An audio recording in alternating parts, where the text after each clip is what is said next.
Hey mini enthusiasts, how are you doing? Welcome back. I hope you're well and I hope you're having a great day. Today we're continuing on my very rare Rover Mini Cooper S Sport 5. In the previous video I was trying to diagnose a rough idle problem that I've had with the car for years. I had a hunch that it might be a fuel pressure issue, but unfortunately I checked the fuel pressure and everything was a-okay.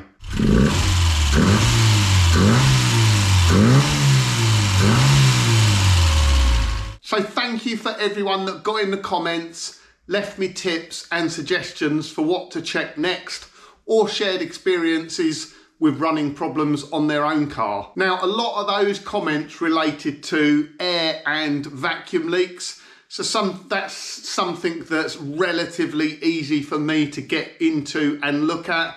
Others were a little bit more complex. However, I'm really sure that this is a fueling issue. So yeah, a vacuum leak or an air leak or something like that would affect the fueling quite significantly. But I've still got this hunch around either fuel pressure, injectors or something like that. So I bit the bullet and I ordered some injectors for it. So sometimes I don't always practice what I preach. So you should probably thoroughly diagnose this and find out the problem properly rather than playing like the diagnostic roulette and just ordering bits up willy-nilly. But I've still got a hunch that it is a fuel delivery problem. Obviously, I've checked the fuel pressure. My second thought turns to the injectors themselves, and are they dribbling? Are they spraying in properly? Just to give a bit of background, my Cooper S Sport 5 has done 106,000 miles, so it wouldn't be beyond the realms of possibility that these injectors might not be performing quite as good as they were when they were brand new. So I'm taking a bit of a gamble here, but also I think it's probably just worthwhile replacing them anyway. So as you can see, I bought the injectors from Rimmer Brothers. I was looking around trying to find a genuine set or pair of Rover injectors, and I came across Rimmer Brothers. Now, unfortunately, they didn't have the genuine ones in stock, or they listed the genuine part number. When I clicked through, it said they'd been superseded, and then the superseded part number, I hadn't actually noticed until they arrived, no longer say they're genuine, they say they're OEM. So OEM is an original equipment manufacturer, which I think basically means that they might not be genuine Rover on the bags, but they come from the same manufacturer that Rover used to have the parts made in the first place. That's my understanding of OEM. But sometimes I notice people advertise parts and say they are OEM specification, which all that means is they were made to the same spec as the original equipment. So these are OEM, not genuine. Don't look like you can get the genuine ones anymore. But these also fit other Rovers like the 200, the 400 and the 800, I think. They were £78 plus VAT each. So with the postage, a pair of these has cost me just under £200, £193.92. So there's our shiny new injectors. Someone did ask me in the comments if they're Bosch. They certainly don't look like it. None of the numbers on them look like Bosch numbers. And the bags they come in are, it just says Auto Tech Components. So I'm not sure whether they just manufacture or whether they distribute them, but they don't look like Bosch injectors. So I think it's going to be relatively forward to change them. So let's pop the bonnet and get these fitted. Right, we'll probably try and do this in real time. Again, I think it's a relatively straightforward job to do. Not that difficult. So the first thing we're going to do, just take the airbox off. That gives us a bit more access.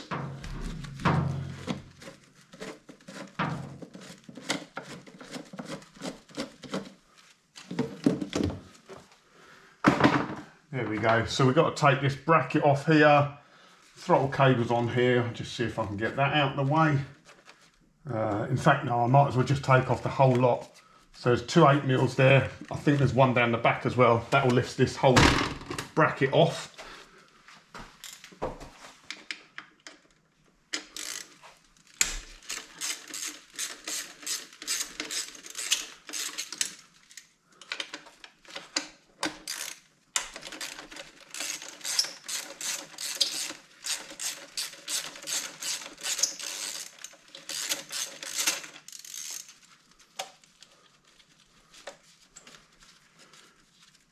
So I don't know whether injectors really wear as much, but they can certainly get contaminated over the years. I mean, an MPR Mini does have a fuel filter on it to stop debris and that getting up there. But like I say, this is a 106,000 mile car.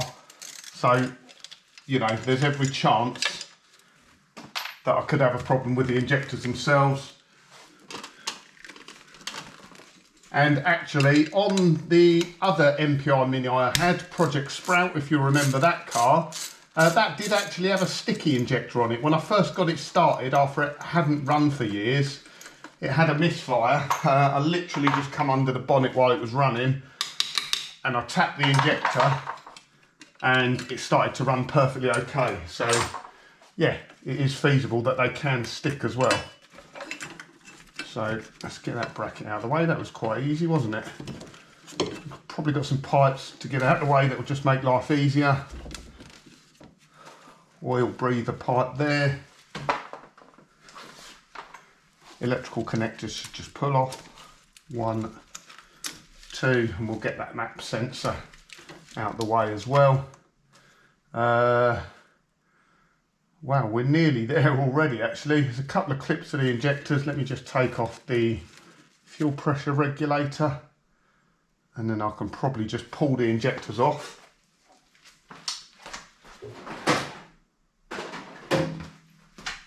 Or sorry, just pull the fuel rail off and take the injectors out. Very, very simple, quick job by the looks of it. Just obviously be careful because the fuel line here will probably still be under a little bit of pressure, so we're going to get a little bit of leakage as we pull them off out of the inlet manifold. So there we go, there's our fuel rail, 2 injectors in there. Just need to get them out this end. This is where we'll get a little bit of fuel leaking. There we go.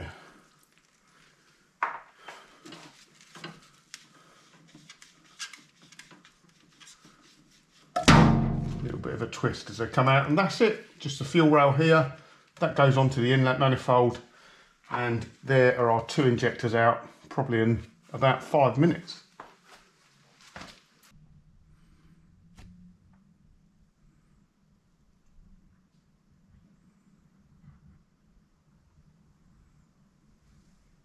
And then there we are on the bench. Just put them side by side and have a look. They look the same to me. Now I can actually see part numbers on these. That's D318 4BA, and that one,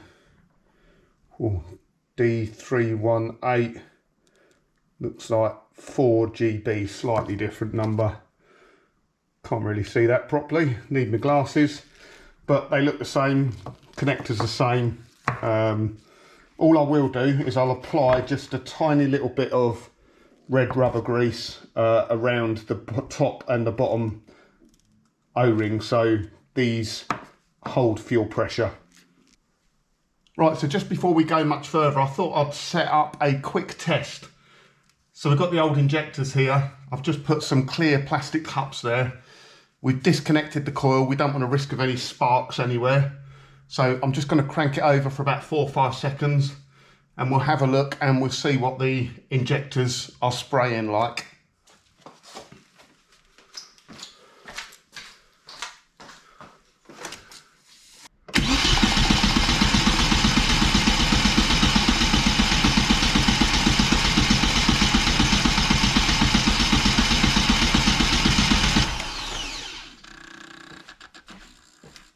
Right, and now for the new injectors, let's see what they compare like.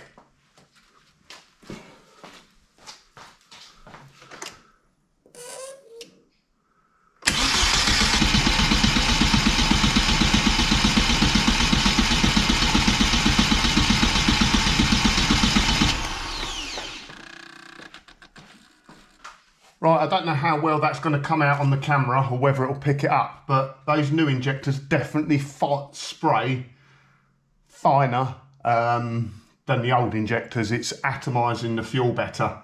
So, yeah, fingers crossed, we've cracked it. Right, so this could be the quickest way to waste 200 quid, or it could be the quickest 200 quid fix. I did just check down inside the inlet manifold here just to make sure that where the injectors go is nice and clean, and it is. So there are injectors on. Put them onto the fuel rail now. Make sure we don't crimp up any of those O-rings. There we go, that was simple. And then I'll just double check them actually. I might put the clips on first before I put them back in the manifold.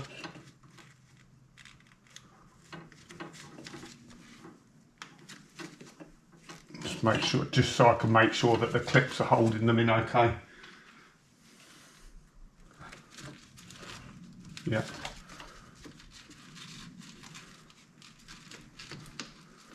Right, they seem to go in nice and snugly. Is it really as simple as that? Going too well, isn't it?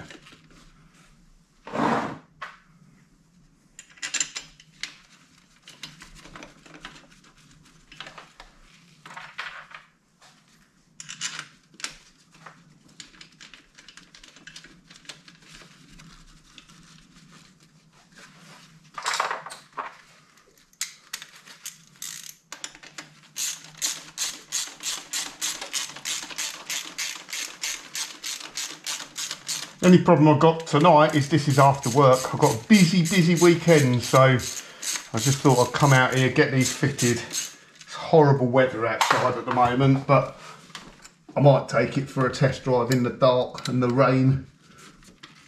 I've got to be honest, I'm a bit of a fair weather driver with this car. I generally don't go out if it's wet.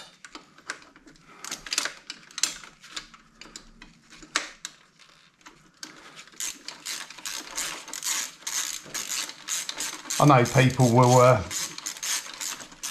have their opinions on that, fair weather mini drivers, but yeah, I don't know, they're too precious, I think. I do use it, not as much as I should do, but each to their own, I guess.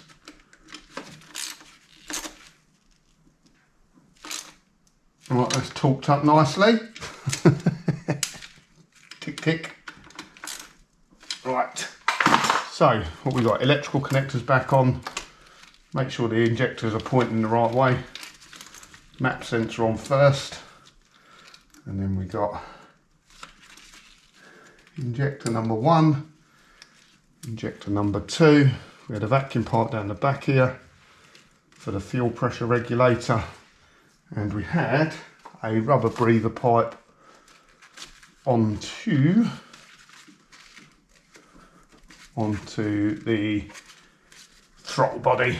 Right, that is pretty much it. Did a whole video done in 10 minutes.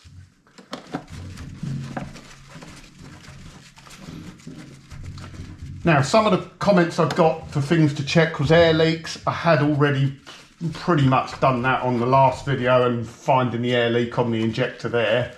I could have just replaced the O-ring, but like I say, I just taken the opportunity to fit the new injectors because they're old.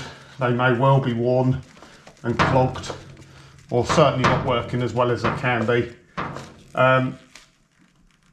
Mr. AC Dodd himself did actually mention about checking engine earths and doing volt drops and that sort of thing.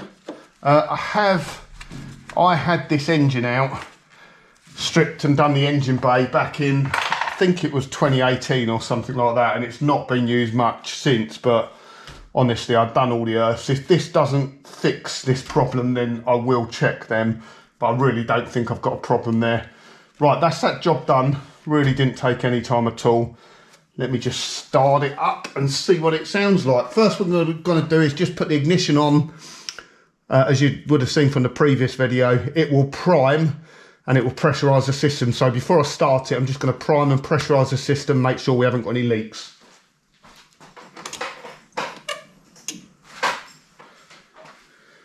Same thing, you'd have probably just heard a little squeak there. That is the fuel pressure regulator regulating the pressure. Right, let's go.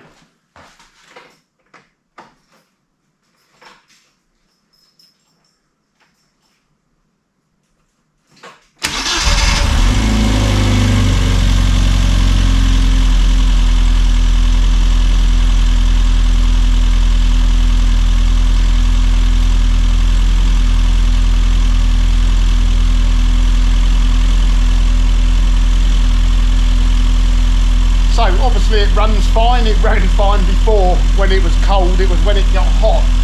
So I need to take this out for a run now and see what it's like. Right guys, I'm back. Bit of a disaster, it's pouring hard with rain. Typical Mini, can you guess what's happened? So this wiper arm flicked off while I was going down the A23 and was sitting on the scuttle here. And I was gently trying to slow down so I could pull off and retrieve it, but before I could slow down enough and get off the slip road, that one went, and then this one come off around the corner. So yeah, typical Mini. Just goes to show I don't take my Mini out when it's peeing hard with rain much. So yeah, I need a new wiper arm and blade now. Right, so the burning question: have I fixed it? Now, it might just be a placebo effect, but it definitely felt like it was going better. It definitely felt quite a bit more torquier through the gears. Definitely felt like it was running smoother. However, I've only just driven this once. Now, what Minis do with ECU controlled fueling like this, you'll have something called fuel trim, long-term and short-term fuel trim. That fuel trim is the ECU adjusting to minor wear and component wear on the car. So what happens is it takes time to adjust if you replace a component. You can sometimes plug diagnostics in and force it into a re-adaptation to sort of reset the settings, but like you saw the other day, I don't have diagnostics I can connect yet, although subscriber and viewer of the channel Bill has kindly stuck me a diagnostic lead in the post so I can have a look. So at the moment it will still be adapting to a change in the fueling on the car, so the fuel trim will be adjusting itself. So let's start it up and have a listen.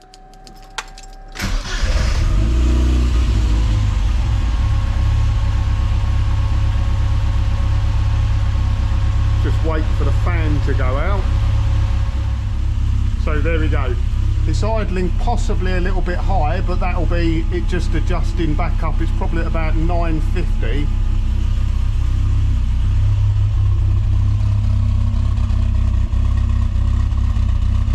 I mean, I'll have to listen to before and after, but that certainly sounds smoother out the back to me.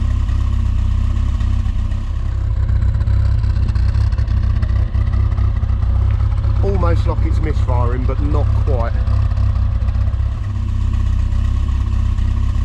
It felt really uneven before. You know, it was almost, you could hear it like it was misfiring out the back. It just sounds a little bit lumpy now, but I'll be honest, that sounds pretty much the same as Lee's did. It certainly seems smoother. Right, let's pull the plug leads off again and see if we can hear that RPM drop more defined now.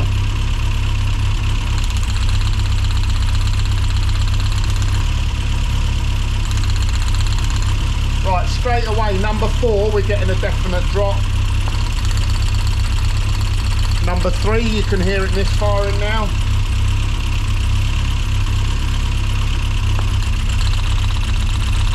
Number 2, this is looking really promising.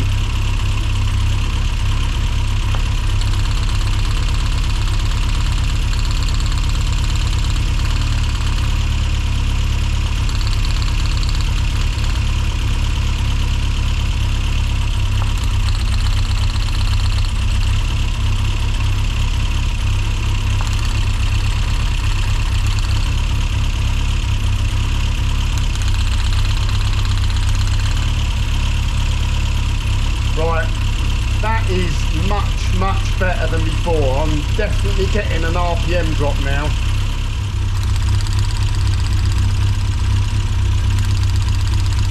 Sparking really nicely, nothing again. Right, so there we go. I'm 95% sure that has cured my problem. Like I say, I do need to run it for a little bit longer. I'm probably going to leave it with the battery disconnected for sort of 24 hours. That will basically, should get to the point, or it usually does, where it forgets all the settings in the ECU's memory and it will start afresh. Or if I just drive it round a bit more, like I say, the fuel trim will adjust and it will adjust to those new injectors. But first impressions, it is idling much, much smoother. It doesn't sound really, really rough out the back. I'm getting a definite RPM drop. You can hear it. You can see the engine vibrating when I disconnect the plug leads. So I'm pretty sure that's the problem solved. And like I said, it felt quicker when I drove it as well. I know you get the placebo effect, don't you? You do a bit of work on the car, it always feels quicker afterwards, but genuinely, definitely felt much torquey, much more torquey. Now, obviously, the weather is horrendous, so that won't be helping things at the moment. But no, I'm pretty pleased. I'm pretty convinced I've cured that problem. I had a hunch all along it was a fueling problem. So, yeah, and that did definitely have a bit of an air leak on that injector, so that wouldn't have been helping things as well. Whether it was all just down to that air leak, I don't think so. But I think, you know, just the age of the car and the mileage, by replacing those injectors, it's going to make it run better anyway.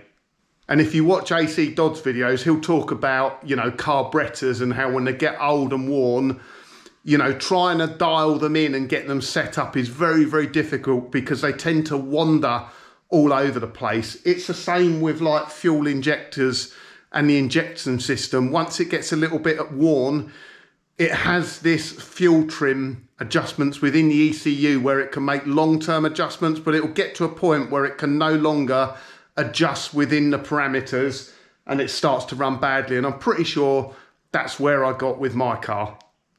Just a quick reminder, if you want to win yourself a Classic Mini Workshop t-shirt, go and check out the previous video. I'll stick a card up and you can see how to enter.